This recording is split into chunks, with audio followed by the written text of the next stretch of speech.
tengo básicamente tres focos que he venido trabajando desde hace algunos años y es amor, positivismo y coherencia. Tengo la idea de que acá en Villa de Leyva uno tiene que devolverle mucho al pueblo que nos ha dado tanto. Vivir en coherencia es yo siento, pienso, digo y hago.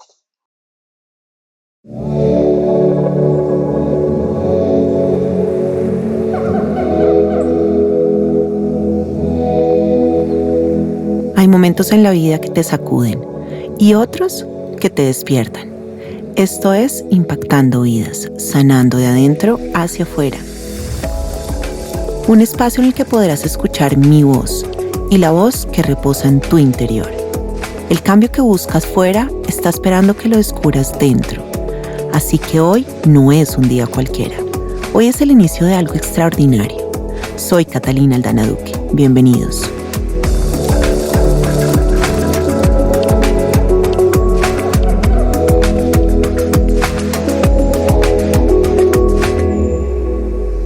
Hoy tenemos a un invitado que encarna algo que admiro profundamente, la capacidad de reinventarse a lo largo de la vida.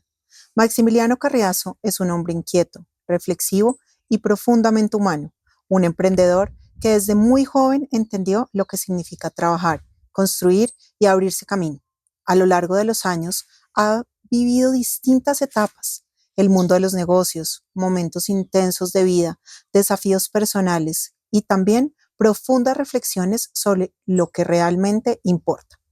Max es de esas personas que observan la vida con atención, que se cuestionan, que aprenden de cada experiencia y que convierten esos aprendizajes en pequeñas cápsulas de sabiduría. Desde hace varios años, cada viernes comparte un X, una reflexión llamada Thank God It's Friday, donde condensa en pocas palabras experiencias, lecciones y miradas muy personales sobre la vida. Pero su historia también está marcada por momentos que cambian el rumbo de cualquier ser humano, experiencias de límite, encuentros con la fragilidad de la vida y preguntas profundas sobre el sentido de existir.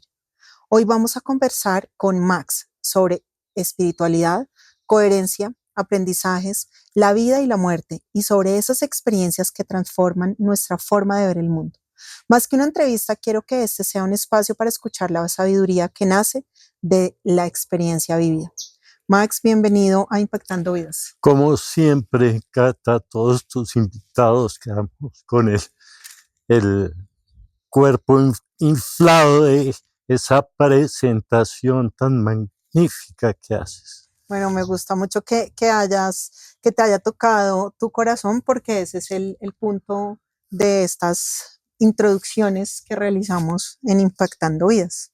Y ahora hablando de Thank God It's Friday, desde hace varios años, todos los viernes tú publicas algo que llamas, vuelvo a repetir, Thank God It's Friday en X, anteriormente Twitter. Son reflexiones cortas, casi pequeñas, cápsulas de sabiduría que nacen de experiencias que has vivido.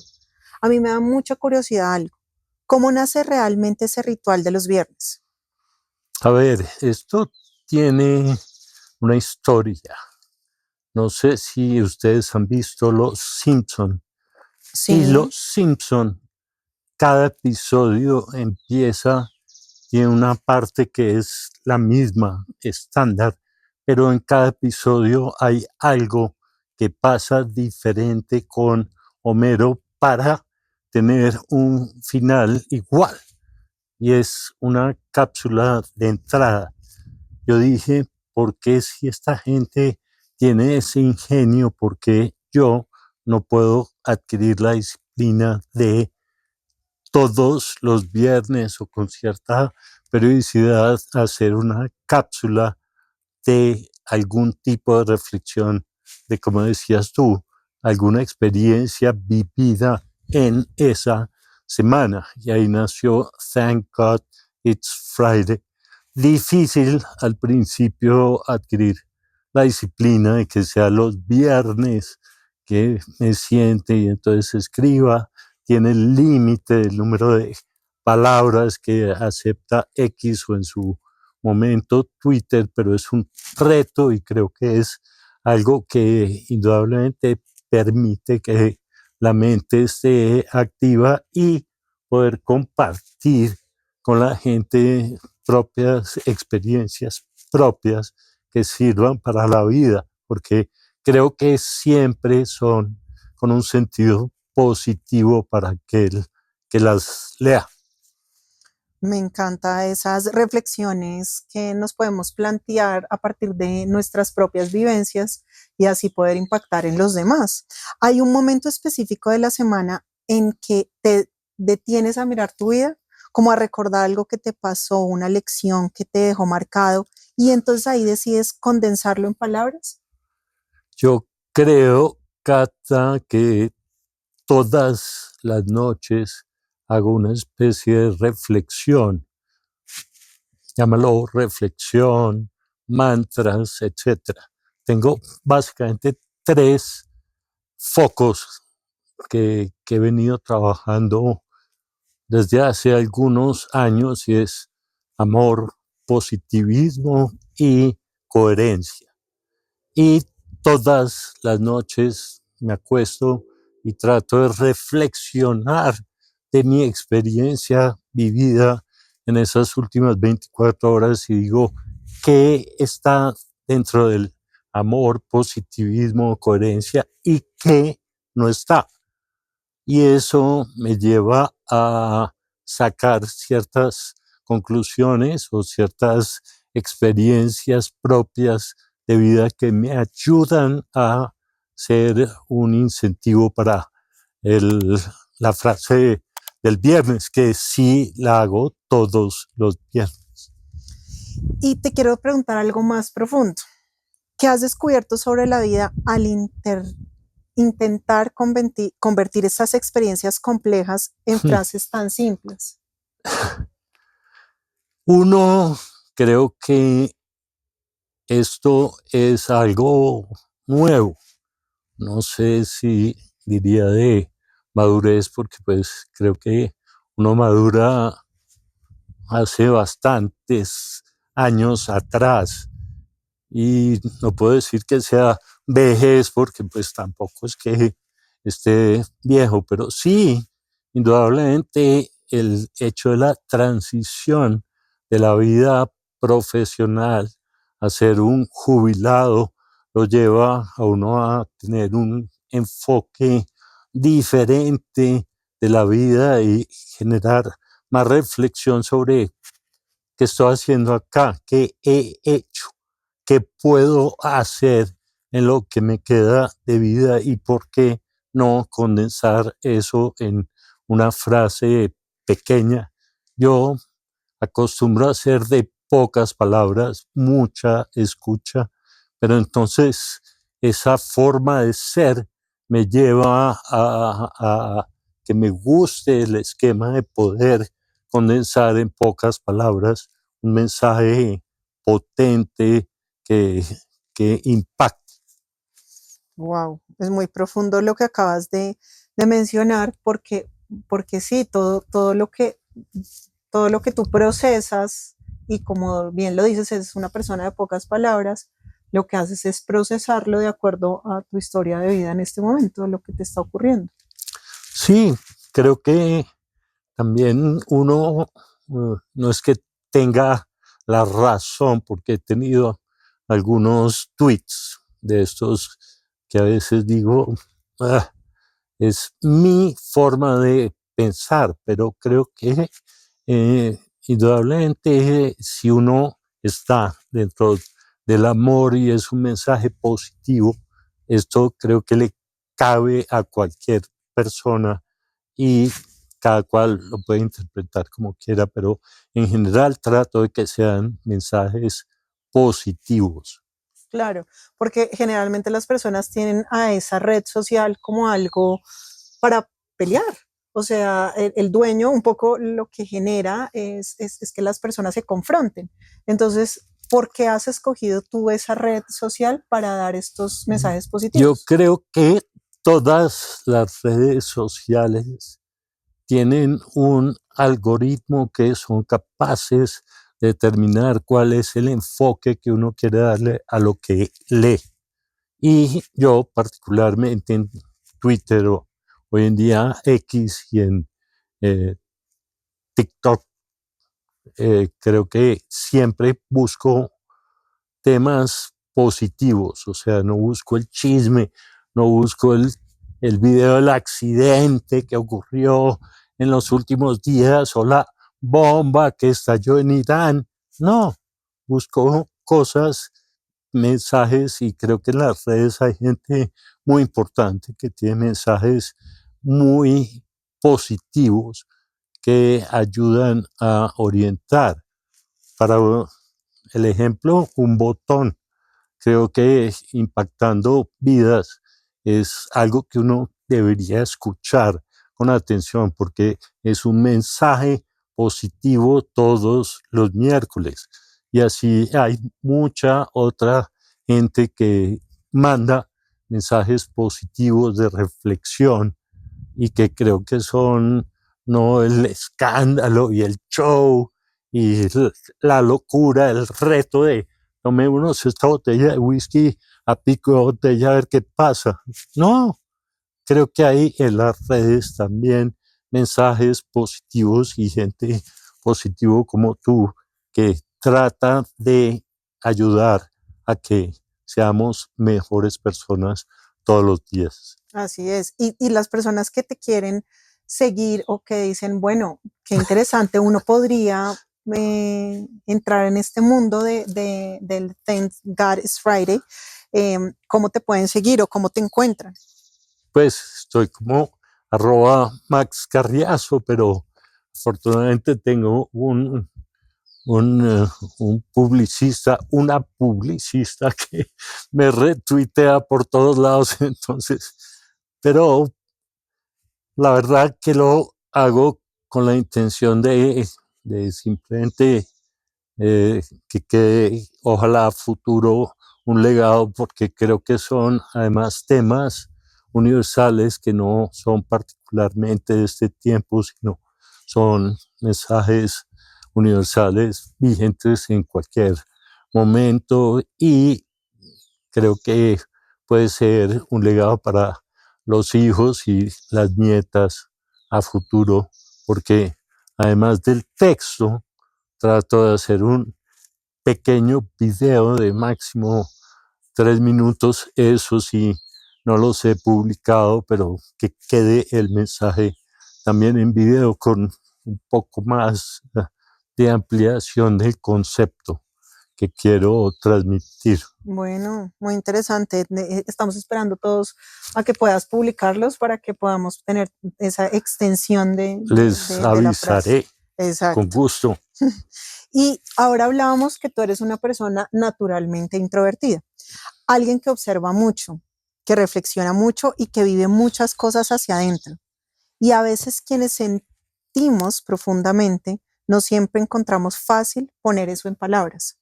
En tu caso, ¿cómo haces para darle salida a todo lo que está pasando dentro de ti? Mm, Digamos que afortunadamente en esta etapa de mi vida, que ya es el tema de jubilación, he tenido la oportunidad de compartir más con mi pareja, con la cual nos identificamos plenamente en gustos, qué nos gusta hacer, qué no nos gusta, etcétera.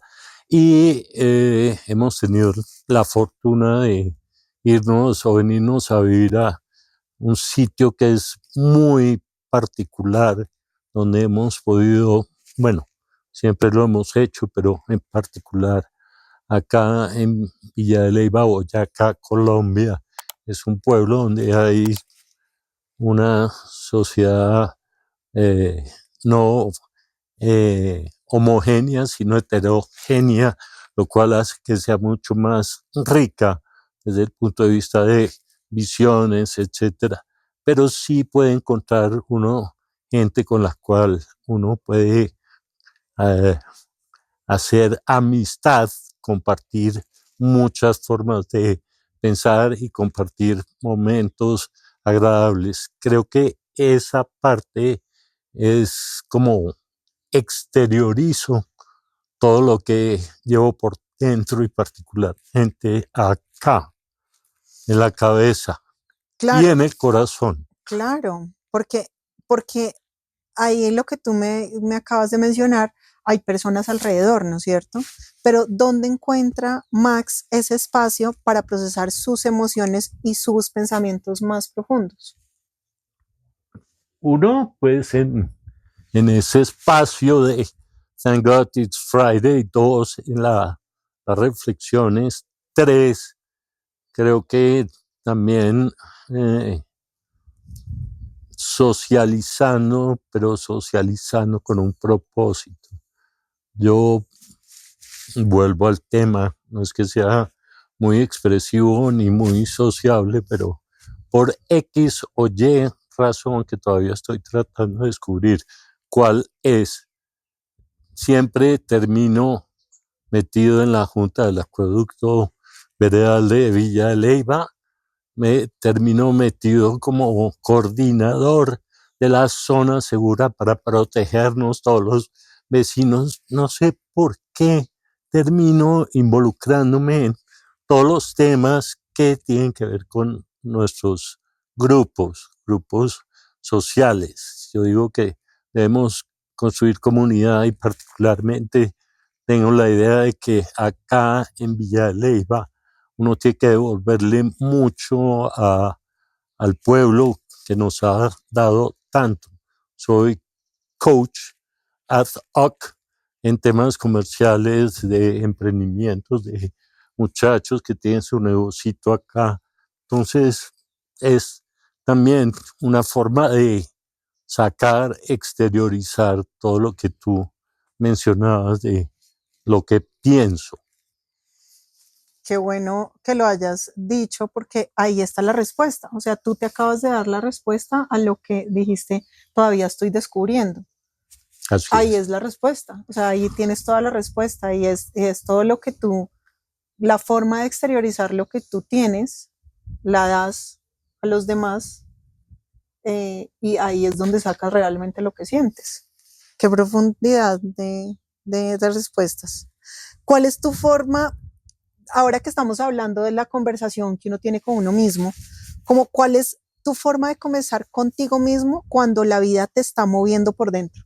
Es decir, cuando hay situaciones muy densas, porque todos hemos tenido situaciones, digamos que ahora en Villa de Leyva, que estamos en tu casa, todo es tranquilo y la vida es diferente, pero creo que a lo largo de nuestra vida hemos tenido situaciones realmente profundas o dolorosas o no.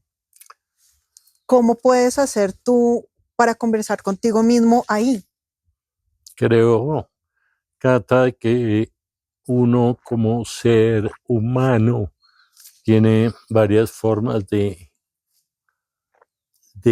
exteriorizar sus sentimientos y particularmente en épocas difíciles. Tal como tú dices, todos hemos tenido momentos difíciles y ahora que estabas haciendo esa reflexión, pensaba en cuando estaba en el proceso de divorcio, me divorcié de dejar los hijos, dejar la expareja y por X o Y razón dije, porque vi a un compañero que estaba montando en bicicleta, subiendo a patios en Bogotá, dije, ve, chévere, es una forma de pronto de, no sé, posiblemente no lo hice tan conscientemente, pero me llamó la atención decir, voy a montar en bicicleta.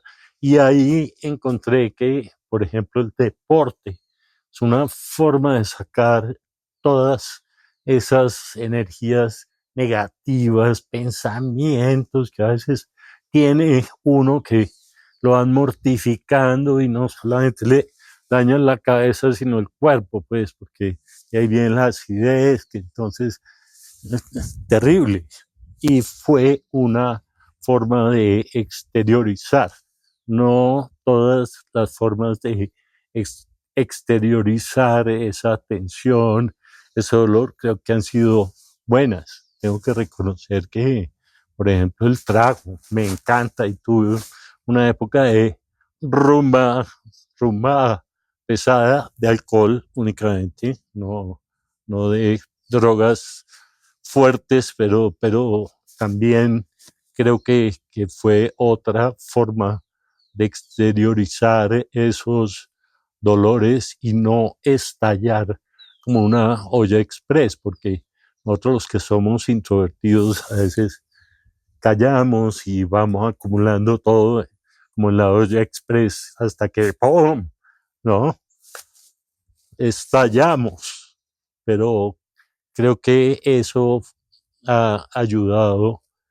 Una cosa buena, otra no tan buena, pero han sido formas de exteriorizar esos sentimientos, esa forma de sentirse uno en un momento difícil.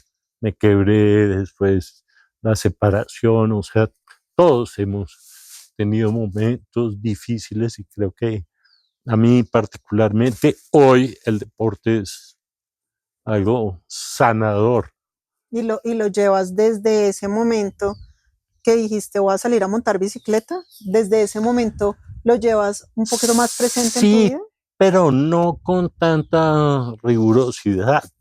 Creo que me costó tiempo el, el concientizarme que estaba el extremo del deporte, el extremo de la rumba, el alcohol. Me tomó algo de tiempo decir, voy a quitar esta parte de la rumba y el alcohol y me voy a dedicar al deporte para botar toda esa energía. Eso no es que haya sido de un momento para otro, pero sí fue un proceso y afortunadamente hoy vuelvo a insistir con esos mantras y esas reflexiones diarias de decir qué he hecho bien, qué he hecho mal dentro de este marco de referencia que yo mismo me he trazado, que puedo cambiar, porque creo que todos los días tenemos algo que corregir para poder ser mejores personas, ser nosotros mismos mejores personas. ¿De dónde crees que vienen esos extremos? Porque tú has hablado mucho del extremo del ejercicio, del extremo del trago, del extremo de querer ser eh, constante. ¿De dónde vienen un poco esos extremos o de dónde crees que provienen? Pues seguramente en una forma inconsciente pueden provenir de ancestros. Tengo que reconocer que mis papás tenían unas rumbas muy chéveres en la casa. Entonces, de pronto, por ese lado puede ser el tema de la rumba, el trago, eh, el tema del deporte. Creo que uno cuando observa, como decías tú, que a veces cuando uno no habla tanto, se vuelve un buen observador, llega a determinar ciertas personas que son un ejemplo de vida.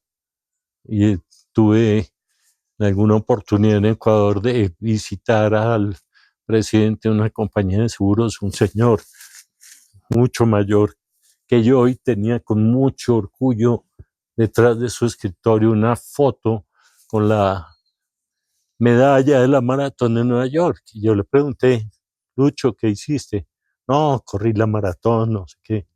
Dije, hola, este camino puede ser interesante para explorar. Y me sentí además retado porque dije, si este personaje con la edad que tiene pudo, ¿por qué yo no voy a ser capaz de hacerlo? Entonces, por ahí está la parte mala, que puede ser ¿O no? herencia, no sé, y la parte buena que surgió posiblemente de un reto y una cierta conciencia ya de madurez con la edad. Y cuéntanos Cuando vamos a irnos un poquito más hacia atrás en tu vida, cuando uno descubre que hay momentos que parecen pequeños en ese momento, pero que con los años se vuelven enormes. Si tuvieras que elegir una experiencia de tu vida que realmente cambió tu manera de ver el mundo, ¿cuál sería esa historia y qué fue lo que aprendiste en ese momento que todavía te acompaña hoy?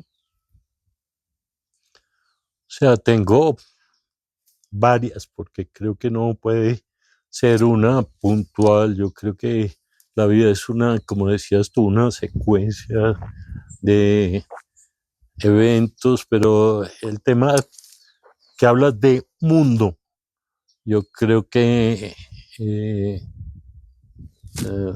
descubrir el mundo fue cuando estaba estudiando la carrera que siempre había soñado, ser arquitecto. eh, por el desjuicio me quedé en un periodo de prueba en la Universidad de los Andes, que era retírese 6 meses y medite, piensa a ver si efectivamente esta es su profesión, y tuve la oportunidad de viajar a Nueva York a perfeccionar el inglés, y ahí tuve la oportunidad de descubrir el mundo. ¿Desde qué perspectivas? Yo creo que son varias. Uno, el mundo no es el terruño de Bogotá, no es el terruño de Colombia, de nuestros tamales, nuestro ajiaco, nuestros frijoles. No, el mundo es el mundo, y hay una variedad de cosas enormes. Dos, el mundo es un mundo de trabajo. Yo vivía en una burbujita, entonces mis papás proveían todo, era el bombril, estaba en la casa de mis papás, obviamente estaba estudiando. Llegar a una ciudad grande a vivir de una mesada relativamente corta, no tan amplia, y decir miércoles, si quiero comprarme X cosa que me gustó, tengo que ver cómo levanto plata. Eh, Ver que no siempre tiene uno a sus papás o a su hermano o a alguien que lo va a defender, y tener que defenderse uno solo en la vida. Y eso, creo que eso me enseñó mucho. Sí, es una experiencia bastante enriquecedora porque por más de que lo tenías todo, pues aprendiste a no tenerlo nada para poder aprender a cómo se vive. Afortunadamente fueron mis padres los que dijeron, a ver, maestro, cortamos con esto, porque seguramente hubiera podido seguir teniendo todo. Me hubiera podido pagar un apartamento y una mesa mucho más generosa que la que me dieron. Hoy en día creo que afortunadamente tomaron la decisión que tenían que tomar, apretándome y botándome al mundo para que conociera el mundo, porque lo que no existe en Nueva York no existe. Sí, sí, de acuerdo. Y hablando un poco de tus padres, acá hay experiencias que cambian la forma en la que entendemos la vida. Tú viviste algo muy fuerte al acompañar a tu papá en su último momento, algo que también te llevó a reflexionar mucho sobre el derecho a morir dignamente. Me gustaría que nos llevaras a ese instante. ¿Cómo fue ese momento? ¿Qué estaba pasando dentro de ti mientras lo vivías? ¿Y qué parte de tu forma de entender la vida cambió para siempre después de acompañar a tu papá en su partida? A ver, mi padre le dieron alrededor de 3, 4 infartos, que obviamente terminó en la clínica. La primera vez, pues salió golpeado, bien golpeado, pero digamos que salió bien, salió normal. Ya la segunda y tercera vez, particularmente la tercera vez que él trabajaba o compartíamos oficina en esa época, yo estaba independiente, y entonces compartía la oficina con él, le dio su infarto, lo tuvimos que llevar de urgencia, obviamente no en ambulancia, sino el primer carro que apareció por ahí, llegó prácticamente muerto a la clínica del country. Me acuerdo que ya se le veían las uñas de las manos blancas, pues no había circulación.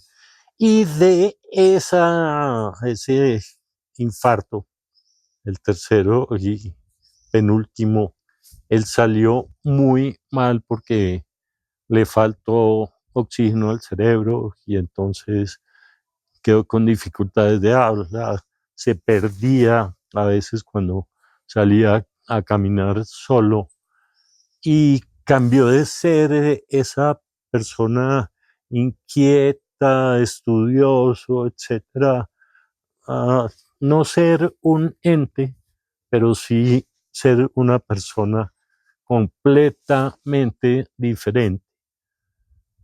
Eso en su momento, pues sí, uno agradece, Dios mío, gracias pues por dejárnoslo acá, pero con el tiempo yo reflexiono y digo, ¿será que se justificó todo el esfuerzo de salir corriendo con esa angustia, meterse uno en contravía por plena paralela de la autopista desde la 92 hasta la 85 para llegar a la clínica y que los médicos, cumpliendo con su deber, lo revivieran, no, no que lo atendieran, lo revivieran. Entonces, yo hoy en día digo, en un momento dado hubiera sido mejor que él se fuera.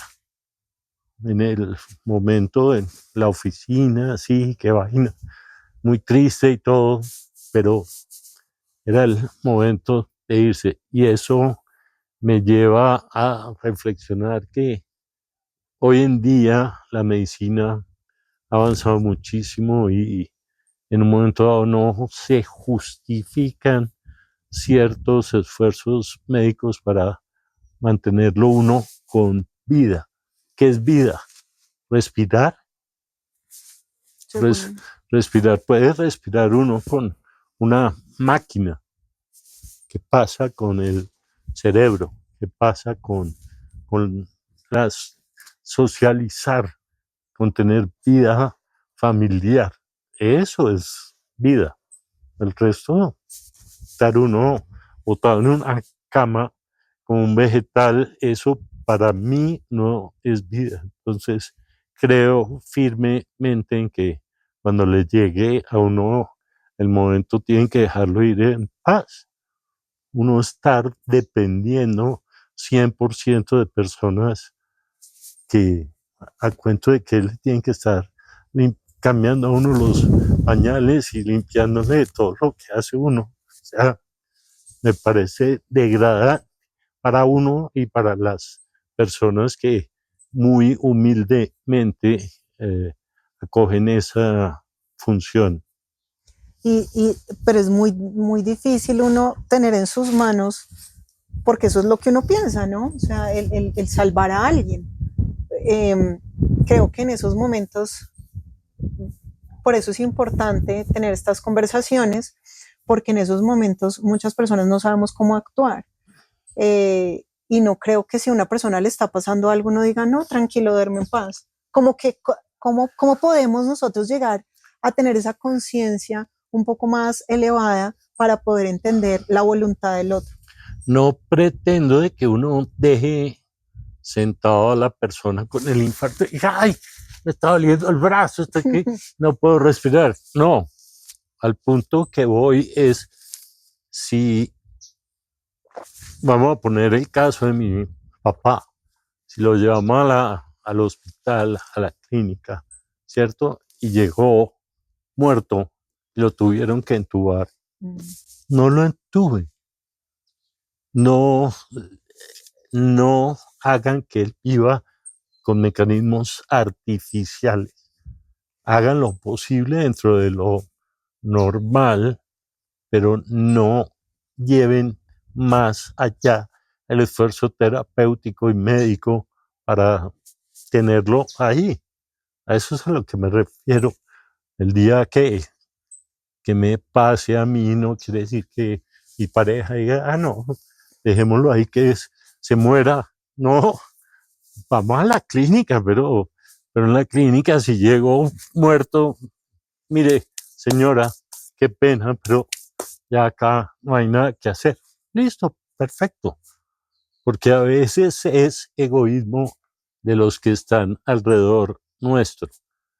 No es que haya sido egoísta con mi padre, pero no era consciente del momento para haber llegado a la clínica y decirle a los médicos, miren, hagan únicamente lo estrictamente necesario. No se sobrepasen y quieran lucirse acá como médicos que pudieron recuperar a mi papá. ¿No? Y en esos minutos antes, como en esas horas, en esos minutos finales, ¿qué sentiste al verlo partir a él? Como qué parte de tu forma de entender la vida cambió para siempre después de ese momento.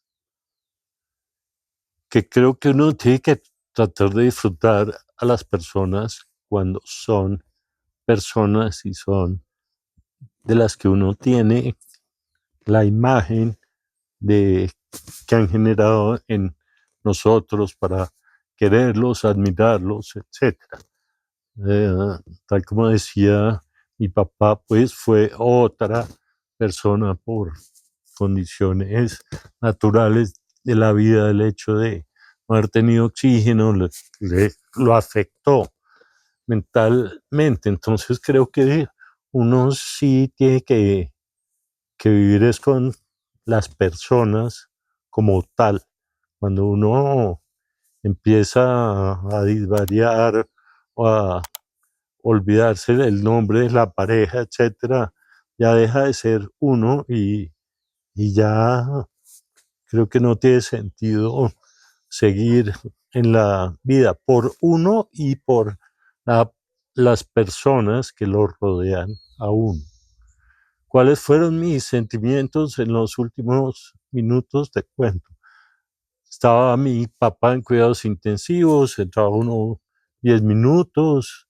Ese último día me acuerdo que entré, él tenía la cobija, le dejaba ver los pies, los tenía fríos, se los cogí, se los calenté un poquito, salimos con mi mamá y a mitad de camino entre el hospital y la casa llamaron a decir que mi papá había muerto.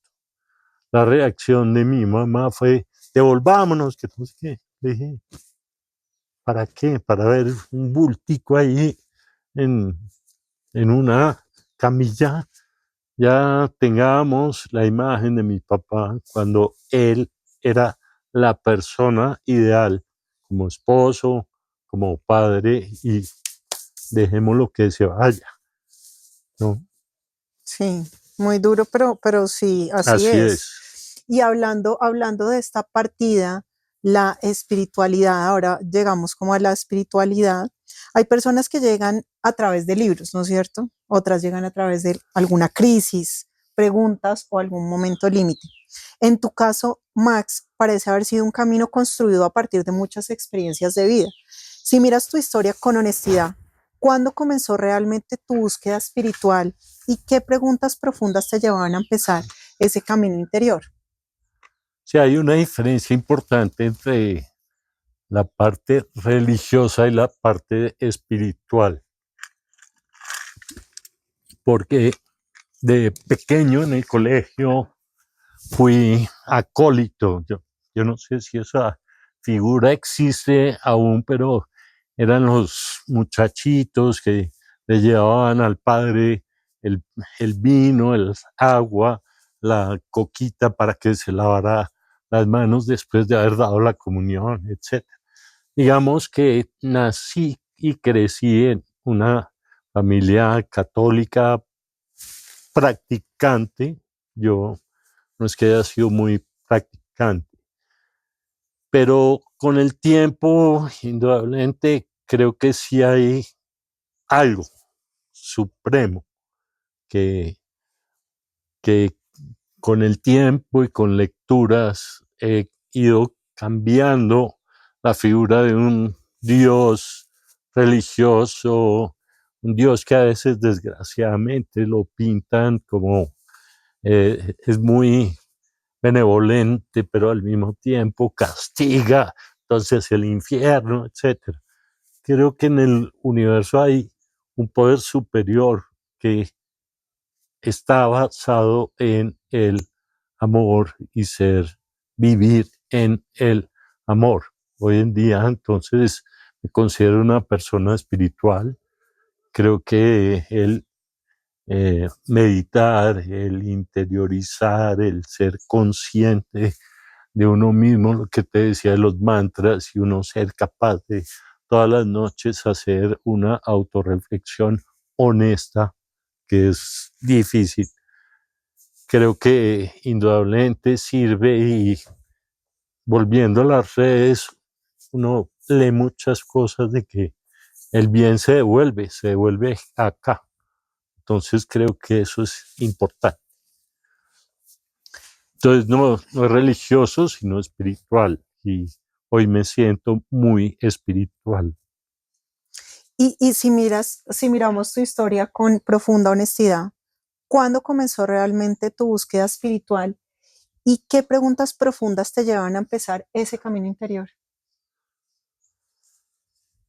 Afortunadamente creo que he tenido una compañera de vida que es una maestra, maestra que nació así, porque no es que haya estudiado teología o, o cosas de espiritualidad, pero que sí me ha hecho muy consciente de un rol personal que debemos tener todos nosotros dentro de mi sequedad, de mi eh, ser parco en el hablar, etcétera.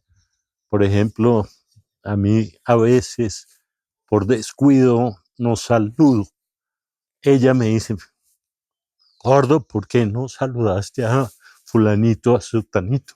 Y no es que discrimine por estrato, por posición social, por posición dentro de la compañía, simplemente no, te despiste.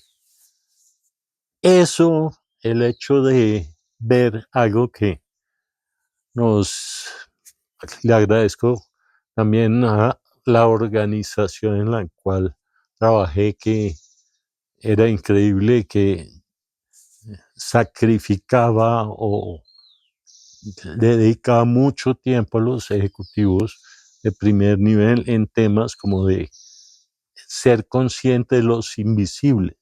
No sé si has escuchado de los invisibles, pero el ejemplo clásico es, llego al peaje y pago y ahí hay una persona, No sé, pero yo siempre los no, he visto. ni los vemos, ni los saludamos, yo por lo Sí, menos, sí, sí. y creo que somos la mayoría, no vemos mucha gente que está alrededor nuestro. Mi pareja tiene la capacidad de ver los invisibles.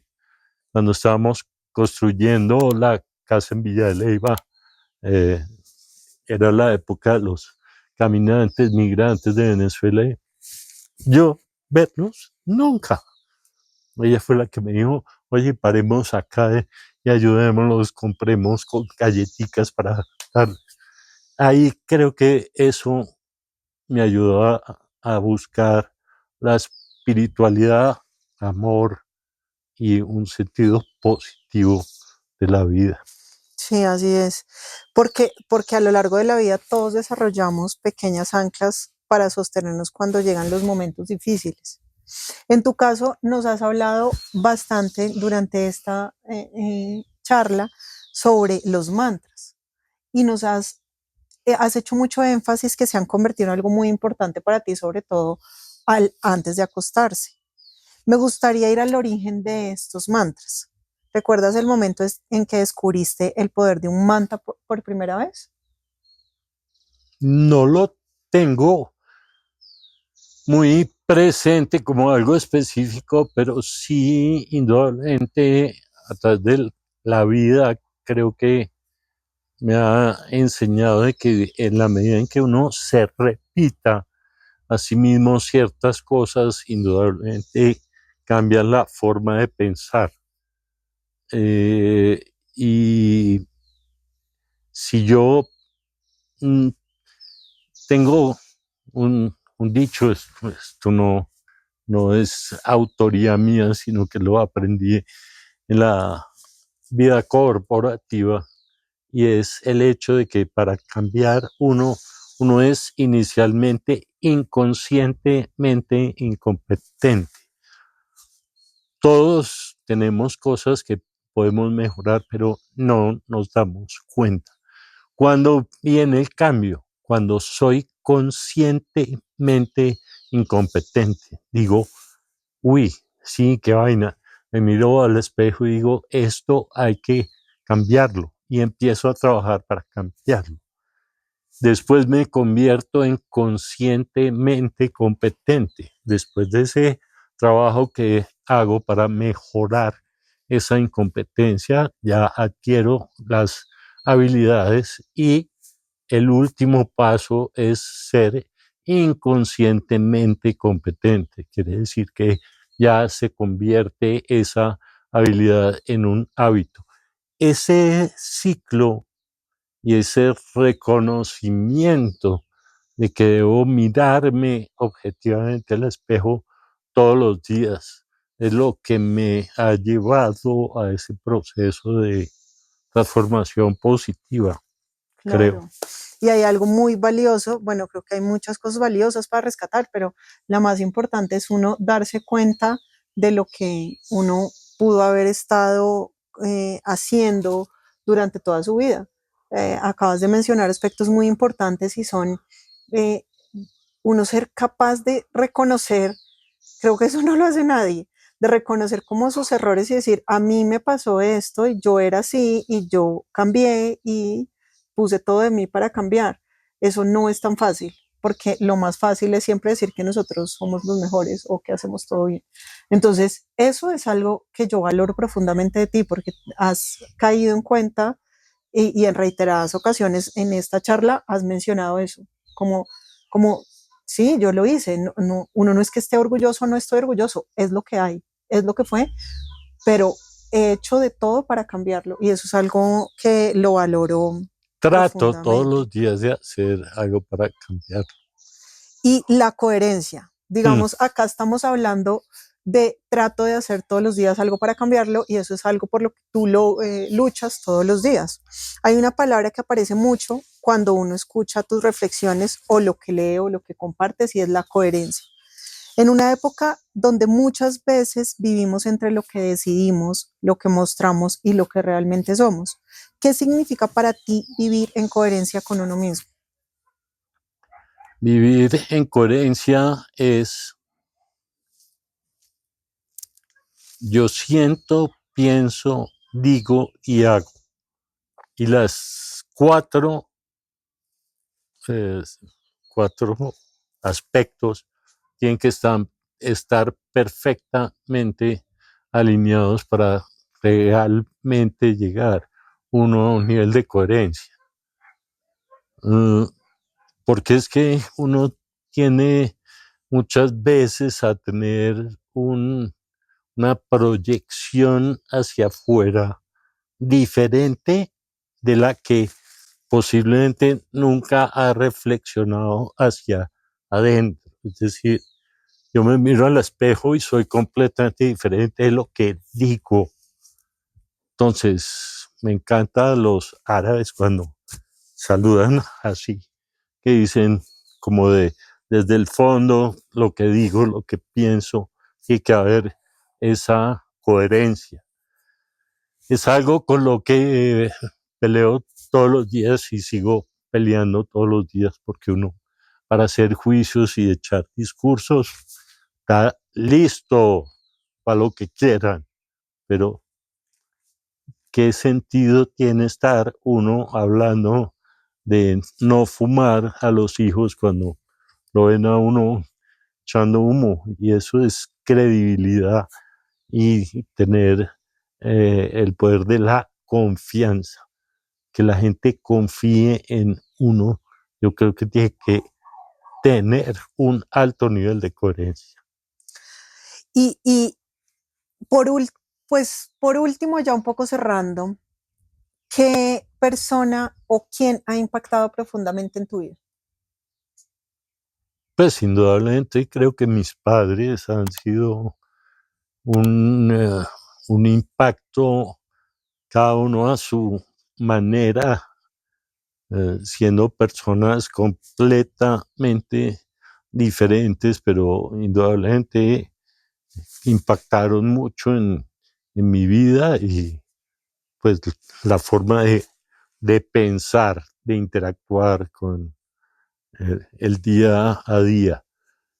E indudablemente, como te decía, creo que mi pareja hoy en día, que a veces digo que es mi ángel de la guarda, porque es una persona que sin, vuelvo a insistir, sin haber estudiado, habiendo tenido experiencias eh, complejas en su vida, es una maestra sobre lo que tiene que ver con relaciones, interactuar, la forma de ver la vida, ser pragmático, sin ser ese romanticismo de, ay, tan bello todo. No, hay que ser coherente, poner los pies en la tierra, ser desprendido también, ¿no? Y creo que ese ha sido algo muy importante que me ha